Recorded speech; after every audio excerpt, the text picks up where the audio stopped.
abre alas que eu quero passar. Oh, abre alas que eu quero passar. Eu sou da lira, não posso negar. Rosas de ouro é quem vai ganhar. Enfim, carnaval. Olha, não resisti de cantar essa marchinha. Foi mais forte que eu. Mas existe um fato interessante no carnaval. Os historiadores não sabem direito como ele surgiu. Alguns apontam que foram em festas que já existiam lá na antiguidade, Roma, Mesopotâmia, Grécia, em que as pessoas festejavam uma certa possibilidade de cometer todos os tipos de excessos, seja com comida, bebida, orgias, extravasamentos em geral. Outros historiadores entendem que o carnaval surgiu por conta de uma certa tolerância da Igreja Católica a um cometimento de excessos pelas pessoas antes de entrar no período da quaresma, que realmente, antigamente, era muito complexo, era muito cheio de regras, rigidez, com jejum, uma série de restrições.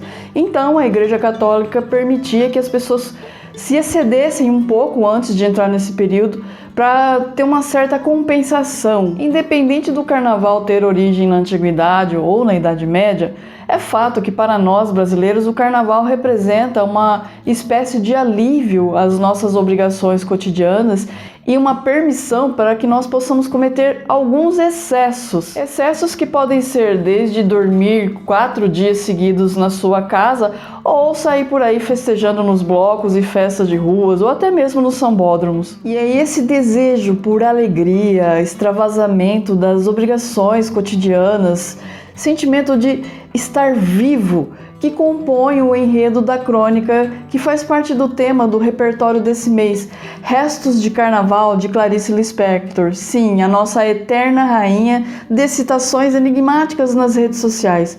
Eu sou Gisele Silva Rumin e estou convidando você para participar dessa conversa. É logo após a vinheta.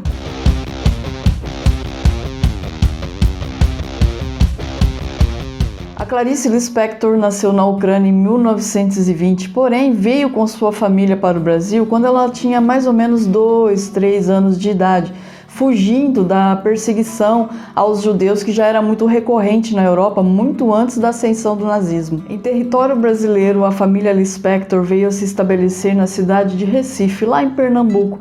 Agora eu preciso contar uma curiosidade sobre a Clarice que talvez venha a desmistificar bastante a sua personalidade para nós brasileiros. Todo mundo pensa que aquele modo da Clarice falar, que a gente vê nas entrevistas, um pouco enrolado, um pouco com dificuldade, venha a ser por conta dela ser ucraniana, que seria então o sotaque ucraniano dela. Mas na verdade a Clarice declarava que não se lembrava de absolutamente nada do período que ela passou na Ucrânia, muito menos da língua.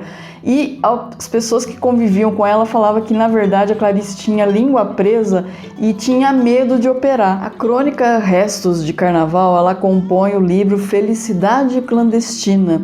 É narrada totalmente em primeira pessoa e, como tudo que a Clarice escrevia, tem um certo tom melancólico e pode ser interpretada de diversos ângulos. Trata-se, inclusive, de uma lembrança da Clarice de um carnaval em Recife quando ela tinha 8 anos de idade. A Clarice relata que a festa de carnaval era sempre motivo para que ela fosse tomada de uma agitação íntima muito grande, mesmo que ela só pudesse acompanhar as festas de carnaval que aconteciam na rua da porta de sua casa. A razão para essa agitação íntima é porque ela sentia que era justamente no carnaval que algumas de suas carências eram preenchidas. Carência de afeto, de atenção, de sorrisos, de alegria. A irmã enrolava o cabelo dela, passava batom, arrumava ela e mesmo da porta de casa, sem poder ir lá na rua participar da festa, ela sentia uma espécie de comunhão com a alegria das pessoas na rua. Em particular, nesse carnaval dos seus 8 anos, algo totalmente inesperado aconteceu. A mãe de sua amiga ia fazer uma fantasia para a amiga com um papel crepom que ela havia comprado. E como sobrou muito papel, ela resolveu fazer uma fantasia para Clarice. E isso representou algo assim extraordinário para ela, porque era um sonho, era algo muito desejado, porém meio que inacessível em razão das dificuldades do seu cotidiano. Mas infelizmente, no dia em que ela usaria a fantasia, algo inesperado acontece e não é como ela queria, não é como ela desejava. A saúde da mãe da Clarice piora muito. Ela era uma pessoa doente e por conta dessa piora na saúde, o dia da Clarice não foi como ela queria, como ela desejava, como ela sonhava. E não, eu não dei spoiler sobre como termina a crônica. Como eu disse no começo do vídeo, os textos da Clarice eles são muito complexos e podem ser analisados de diversos ângulos. E na verdade, esse relato que eu fiz é apenas a camada superficial da crônica. Um outro enredo muito mais complexo, muito mais rico, vai se desenrolando na medida em que ela vai compartilhando seus desejos mais íntimos, seus sonhos, suas angústias e todas as expectativas que ela coloca em cima do carnaval, porque para ela o carnaval era uma espécie de catarse, uma possibilidade dela se libertar momentaneamente de todo um emaranhado de pressões cotidianas que ela sofria, mesmo sendo uma criança de apenas 8 anos de idade. O próprio título da crônica já pode ser analisado sobre diversos ângulos, restos de carnaval.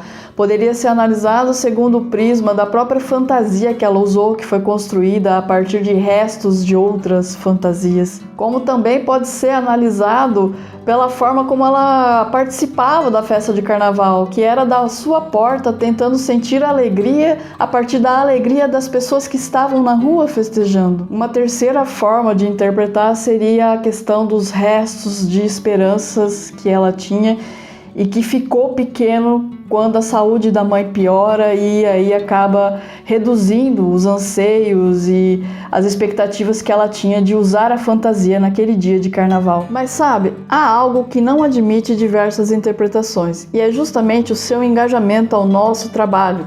Então, se você estiver nos escutando pelas plataformas de podcast, compartilhe nas redes sociais, indique aos seus amigos. Se estiver no YouTube, por favor, deixe uma curtida, um comentário, inscreva-se no canal, ative o sininho, faça todas essas coisas, porque o seu engajamento sinaliza para os algoritmos que nosso trabalho é relevante e ele fatalmente vai oferecê-lo para mais pessoas. Bom, como é costumeiro aqui em nosso canal, eu gostaria de compartilhar com vocês alguns pontos que me chamam a atenção nessa crônica, porque eu acredito que isso possa ajudá-lo a ter um melhor aproveitamento na hora de ler a obra. O primeiro ponto que chama a atenção no texto é o sentimento de culpa que vai ficando muito forte na medida em que a história vai sendo desenvolvida e nós vamos percebendo que existe ali um conflito entre a situação de pressão que ela vive por conta da doença da mãe e a sua carência, a sua necessidade de afeto e de alegria. Isso faz com que ela demonstre uma certa culpa por desejar ser feliz. Aliás, o texto, nesse ponto, ele reflete um dos mais comuns conflitos humanos, porque como nós podemos conciliar a nossa busca por felicidade em meio aos dissabores da vida que nós não temos controle, que podem nos atingir e atingir as pessoas que nós amamos? Como nós podemos conciliar esse manancial de emoções, conflitantes que muitas vezes nos remete a alegrias e tristezas extremas num único momento? É algo a se pensar, não é mesmo? Um outro ponto muito interessante que dá o tom talvez melancólico para o texto é que esse conflito todo, de emoções, dor, medo, solidão, desespero pela doença da mãe, necessidade de ser feliz, desejo de se tornar adulta logo, tudo isso, gente, tá dentro do coração de uma criança de 8 anos de idade. Bom, apesar de ser um texto melancólico, existe uma reviravolta que acontece no final e ameniza esse tom, deixando o texto um pouco mais agridoce, nem muito alegre, nem muito triste, quase como se fosse assim uma ressaca após vários dias de festa. Um sentimento muito comum que toma todos nós brasileiros exatamente na quarta-feira de cinzas. Então é isso, meus amigos. Independente de você gostar ou não do carnaval, eu espero que você curta muito esse período, seja dormindo, seja festejando, seja no retiro espiritual. Eu agradeço imensamente a todos vocês que estiveram aqui comigo nesse episódio. Um super beijo e até a próxima.